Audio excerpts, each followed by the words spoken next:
High, welcome back সবাইকে।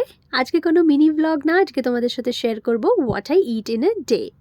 Office যাওয়ার আগে ব্রেকফাস্টে খেলাম হচ্ছে ওটস চিয়া পুডিং, যেটা ওভারনাইট সোক করা ছিল। সকালবেলা উঠে একটু অ্যাপেল কেটে মিক্স করে নিয়েছিলাম।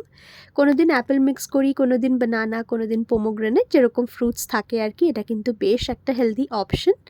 যাই হোক, অফিসে গিয়ে একটু ফিট চেক করে নিলাম। এটা আজকে আমার OOTD। তারপরে লাঞ্চের আগে একবার খেয়েছিলাম গ্রিন টি। আজকে লাঞ্চে কি নিয়ে এসেছি তোমাদেরকে দেখাই। রুটি, ডাল আর বাঁধাকপির তরকারি। রুটি দিয়ে বাঁধাকপির তরকারি আমার না খুব ভালো লাগে, জানো, আমি বেশ ভালো রেলিশ করে খাই।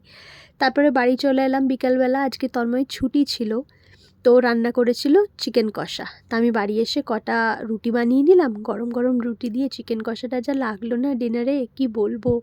আর তন্ময় খেলো ভাত। So this is what I ate in a day. আজ আসি, টাটা।